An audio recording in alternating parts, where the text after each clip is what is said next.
Presentation ఒకటి, మనం కనిపించే తీరు ఒకటి. బ్యూటీ వర్సెస్ టాలెంట్ అంటే మీ విషయంలో అయితే ఖచ్చితంగా టాలెంట్, మీ ఓన్ టాలెంట్, మీ ఓన్ మైండ్ సెట్, క్రియేటివిటీ ఇదే ఒక అందరికీ ఎగ్జాంపుల్ అని చెప్పొచ్చు. మీరేమంటారు? మీకు అలా ఏమైనా ఉండేదా? మిమ్మల్ని మీరు సెల్ఫ్ డిమోటివేట్ చేసుకోవడం ఇలాంటివి ఏమైనా చేశారా? సెల్ఫ్ డీమోటివేట్ చేసుకోలే కానీ సెల్ఫ్ డౌట్ ఉండేది నాకు. ఆ! యాక్చువల్లీ ఎప్పుడు నాకు అనిపిస్తుంది, నేను ఆ క్యారెక్టర్ చేయగలనా, హ్మ్. హ్మ్. నేను కరెక్ట్గా ఇప్పుడు నానన్నతో చేసేప్పుడు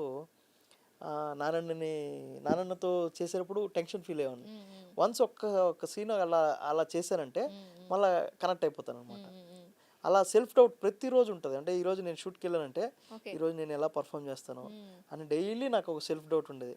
ఇప్పుడు కూడా నేను ఇప్పుడు మేం కాపులం చేసినా కూడా ప్రతి ఒక్కరిని సిరీస్ ఎలా ఉంది, నేను హ్మ్. ఎలా చేశాను, అవును. యాహ్! నేను బాగా చేశానా, నన్ను గూడా అడిగారు మీరెలా పనికొస్తానా, జేశారో. ఆ, యాహ్! పనికొస్తానా అని అడుగుతూ ఉంటాను. Of course. ఉమ్, మీరొక పెద్ద యూట్యూబర్ అని అదే. జెప్పొచ్చు.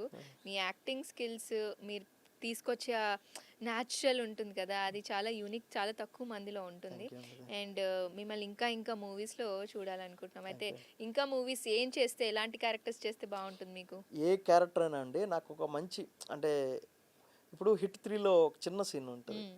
అది వచ్చి కొంచెం ఫన్ జనరేట్ చేసి వెళ్ళిపోతాను. అవును. సో అలాగా జనాలకి ఒక సీన్ చేసినా, వన్ డే చేసినా కూడా రవికి ఒక మంచి సీన్ అలా ఇచ్చేలాగా ఉంటే నేను 100% చేస్తాను. అంటే మీకు బ్రహ్మానందం అంత రేంజ్ కమెడియన్ వాళ్ళలాగా ఏమైనా ఇన్‌స్పిరేషన్ ఉందా? మీరు అలా అవ్వాలి అని ఏమైనా గోల్స్ ఉన్నాయా మీకు? అంత రీచ్, అంత అసలు ఆఫ్‌కోర్స్ అది పెద్ద గోల్ పెద్దది, అని అది చెప్పొచ్చు. Guinness world record.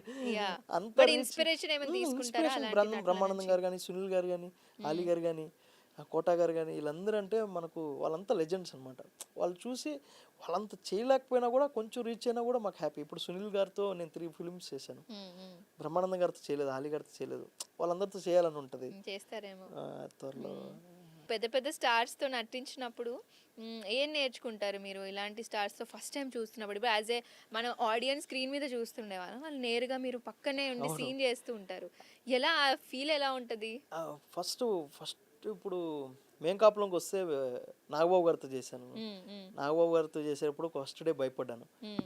First day భయపడుతున్నప్పుడు ఆయన ఆయన నించొని నాకు నా ముందరే మనం అనుకోలేం కదండి, పెద్ద లెజెండ్స్తో వర్క్ చేస్తాం. హ్మ్. అలా వాళ్ళ ముందే డైలాగ్స్ చెప్తుంటే నాకు చాలా ఆశ్చర్యంగా అనిపించింది. హ్మ్. హ్మ్. తర్వాత అలవాటు చేసుకొని నాగబాబు గారితో చాలా బాగా చెప్పారనమాట. అంటే హ్మ్. బాగా చేద్దాం రవి ఇలా అలా తీసుకొని నాకు చెప్పడం కానీ నాకు చాలా హ్యాపీ అనిపించింది. ఇప్పుడు నారాయణతో చేసేప్పుడు అదో నాకు నాకు సర్రియల్ హ్మ్. అసలు హ్మ్. నేనేంది ఆ స్లాంగ్ గూడా డిఫరెంట్‌గా ఉంటది అది కదా! దసరాలో. తెలంగాణ స్లాంగ్.